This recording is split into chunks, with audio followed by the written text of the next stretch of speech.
Well, good morning, YouTube. Right, let's turn this down. Right, an Obol for Charon.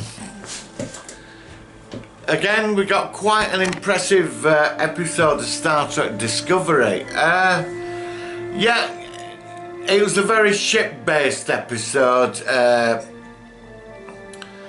Where do we start? Well, we got number one turning up in pre-bit before credits, which was quite interesting. And she played Rebecca Romijn Stamos on Mystique from the X-Men.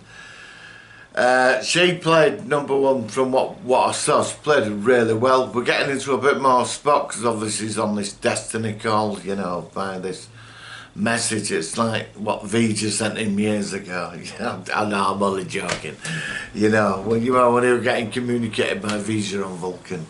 Right, well, he's on this mission, you know, Spock's like, he gets into it, doesn't he, and he's off. It's a very character-driven based episode, so we get to see number one, Anson Mount, superb as Captain Pike. And then we jump into crew. Forgot about Reno, you know, the engineering woman they found on that planet. In one episode, she really grew on me. I'm hoping she comes into this full time. She's really cool, but there's going to be a twist with her. Somewhere down the line, she's probably not going to be what you think she is. I could be wrong, it's just me. So they're in warp, they're in pursuit of Spock. They get pulled out of warp. It's this big ball thing. It's massive, hundreds of kilometres in size, and it's beaming stuff, and none of the systems can handle it. And you find out it's an entity of some kind dying, and it needs to get its communications across before it dies. I mean, we've had this story before in Trek canon and other programs, that entities trying to communicate, but how it communicates is destructive until somebody figures it out. And then so we go, that's like the background story of it all. We go into the old blob thing with Tilly. We find a bit more that Discovery's been invading. It's in the Mycenial network, the mushroom place, where all like the magic mushrooms are or whatever, the Mycenial space, that every time they jump they invade its space, which, yeah, here we go, I knew this was coming. And yeah, and then it takes over Tilly. It gets, anyway, well, this entity's communicating with ship, it gets out of its containment, goes straight for Tilly again. And then like Stamets works away how to communicate with it, and that's what we find out.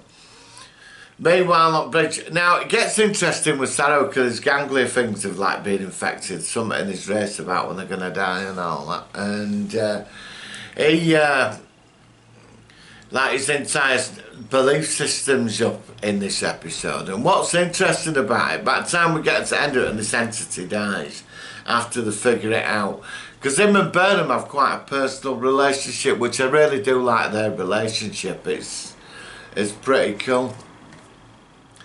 His ganglia things drop out like they've been infected, and it all comes out at the end. He says, you know, my whole race about this thing, about this disease we're getting, it's all a lie. Everything I was led to believe in, which is sort of interesting. It's obviously we're going to go to the Kelpian homeworld and challenge this, even though Saru had made a promise to Georgiou that he'd protect General Order number 1, to stand by it at all costs. And so his entire belief system was turned overnight, you know, because this like thing that happened with this entity. Now obviously this entity, with information it brings from 100,000 years of life in the universe, I bet that angel entered, the red angel's in there. I bet there's some mention. Now I don't know, I've got theories about Rena. I'm hoping she's just going to be an engineer, but she could be somebody else connected, like as this red angel, because she was on that planet at the time in that abandoned starship. So there's going to be something from there that's going to go into this. So yeah, it was a nice episode, nothing special. It was more about like the crew personalities on the ship.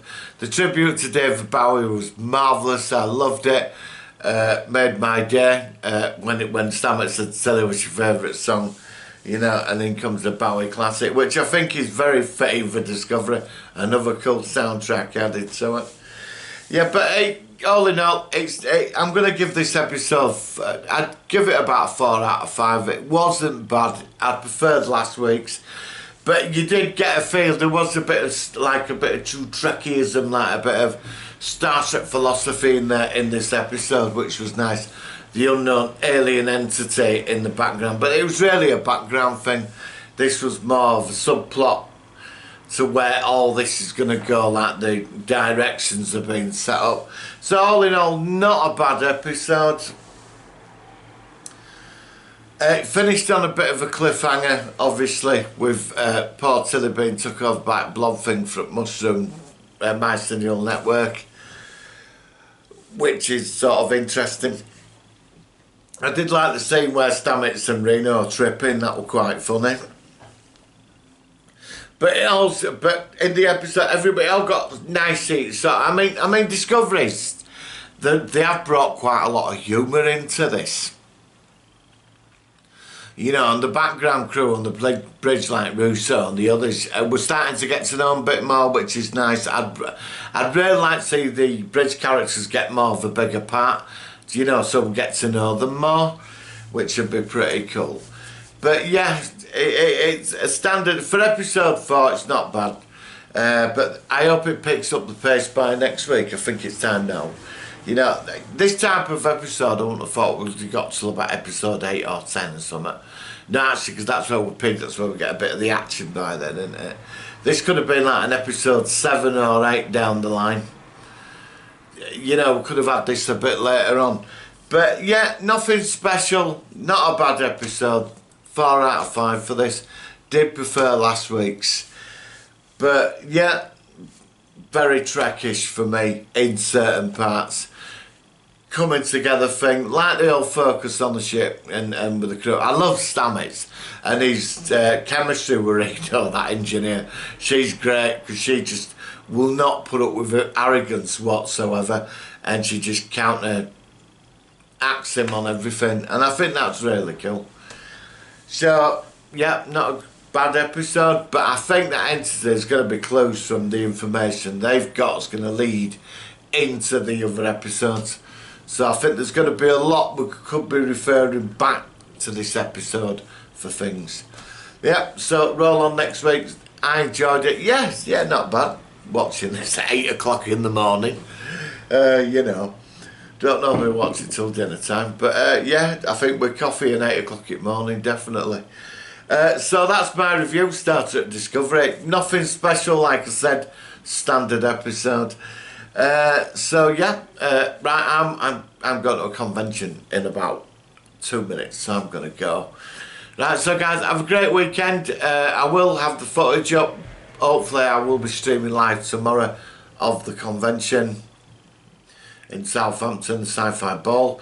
And if not, I will have all footage up by Sunday or Monday night of the event. Like I said, next week's Comic Mart.